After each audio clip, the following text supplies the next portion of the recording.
But we have really good relationships with a lot of locksmiths. Some of our members are locksmiths. And if you ever have questions about this stuff, you say, oh man, that tool workshop, it really got me concerned, go find a nice, reputable locksmith, and they'll talk to you all about this. They like it when people are taking security seriously, because it's easier for them to justify. They'll say, well, there's the $20 lock, or there's the $35 lock, or the $50 lock. They like it when a consumer says, you know what, I've got $5,000 worth of electronics in my house, I'll spend an extra 35 bucks. They like that. So what is a reputable locksmith? That's the logo that you need to see. ALOA, the Associated Locksmiths of America. If you are dealing with someone who is an ALOA member, they are a good person. They have been vetted, they have an ALOA number, they have credentials. And something that ALOA deals with all the time is actually the problem of rogue locksmiths. And it's a touchy subject. It's hard. Open, nice. Right. Which number was that? 5. 5? Ooh, solid, man. The problem, open over there. I love this. This is a great day. The problem of just, I'm going to open the yellow pages and find a locksmith. How many people have ever flipped through yellow pages and seen like AAA lock or Alpha Acme lock? Just these listings that just look a little shady. It's you guys have the right radar in your head. You pick it like, boy, that doesn't look really normal. Some of the ads are nice.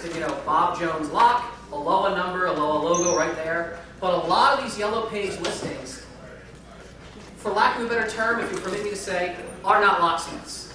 They are people masquerading as locksmiths, but they are mobile-only locksmiths, or they are sort of locksmiths. Like, is this a good locksmith? Look, it's right in their name. Good locksmith. I don't know. Do they have an ALOA number? Do they have credentials? Are they bonded? Hard to tell. At least they are a store, like they are a brick-and-mortar building. A lot of locksmiths aren't even that. Like, would you trust this guy? It says right on the van, locksmith. Covered. I don't know. I don't see an ALOA number. The problem of preying, it sounds so rude to say, but preying on desperate people, usually late at night, is a real issue in the industry. And ALOA is working so hard to combat these people that give the trade a bad name. Like, this is a funny looking van, right? Old time, like, what is this thing? But look at that. Bonded, here's me, ALOA logo right on the guy's van. I would trust this van way more than I would trust this one. And ALOA puts out bullet points. They put out advice if you're worried about the problem of, is the locksmith you are dealing with legit? Think about the following. First of all, do they have the ALOA logo? Will they give you their ALOA number? You can look up and check if someone is actually an ALOA member. ALOA has the list. Is there a name discrepancy? This is a big one. A lot of these scammer locksmith types will have all kind of different phone number listings, sometimes in the same phone book. And you call it up, and it says, AAA lock service. You call it up, and you get someone who says, yeah, locksmith. Well, they didn't say AAA lock on the phone. They just say, locksmith, what do you need? Where are you? We'll send the guy out. And then a van comes out, and the van is like, ABC lock. And you're like, all right, wait. What actual company are you?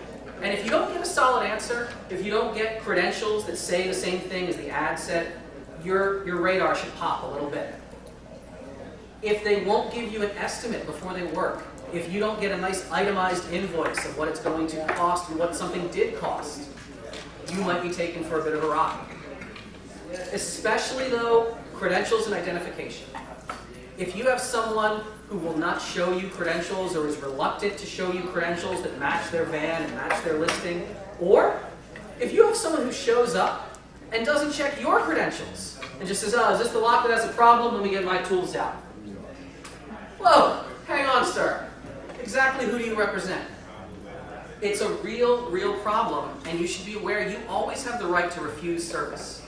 If you are not comfortable, which, if you sat down in a doctor's office and you said, man, my foot is really, I can't walk, I've got a problem, my right foot is hurting me. And the doctor just kind of pulls off your left sock and starts, all right, well, hey, it's the right foot. What are you doing? Well, I'm just going to, let me check this thing out. If you weren't comfortable with a doctor, I think you'd be strong enough of will to say, Excuse me, I just remembered I have to be somewhere, and you'd leave. If you were, let's say, going to take one of your kids to a martial arts class, and you say, oh, this is the school, we're going to check out this school, and the teacher said, oh, we don't let parents in. We just let the kids back here, and we're going to hear sounds of kids, you know, hitting each other.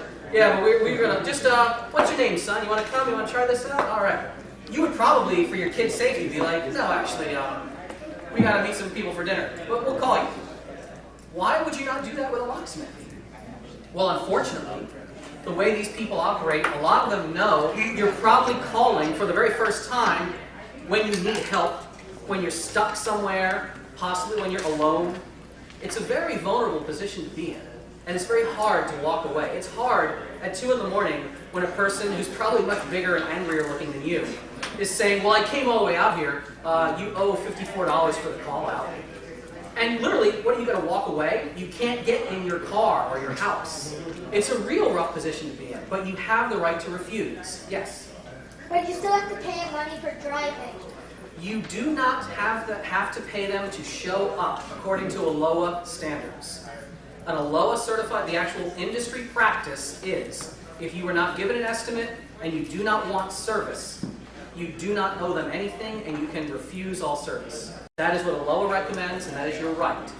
But most of this can be alleviated by meeting some locksmiths before you need them. Heavens, please. Walk around your neighborhood. You see a local lock shop that's, a lot of these are multi-generation. They've been in business for their whole lives. They're established community stores. Stop by. Walk in, just say hello. Question, yes. You know, we've been in a great recession. Mm-hmm.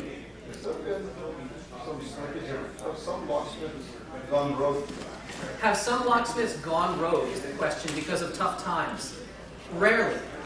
Usually locksmiths that are, first of all, they could lose their ALOA credentials if they start behaving outside of ALOA regulations.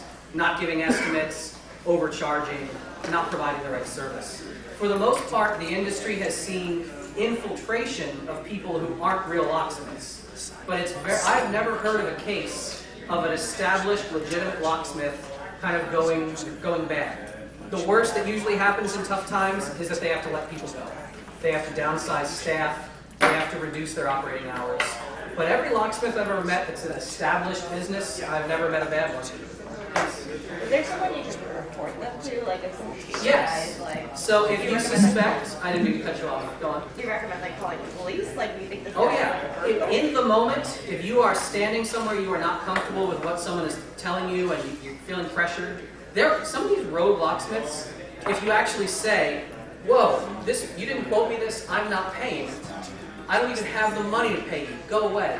Some of them, believe this or not, will offer to escort you to an ATM right now, and you can get the money. Heck with that. Say, no, you can escort me to my cell phone, and I will have the police. And afterwards, call the Attorney General, call your local law, or call ALOA and report them. They'll help you. Question in the back. Rogue locksmiths, people operating as if they were a locksmith without being licensed or bonded. So what can they do? What can they do is usually drill the lock. They drill or cut the lock out, and then they will offer to resell you a cheap junk lock for $200. Yeah. Right. No, they're just taking advantage of the trade. Yes. Questions? Is it possible?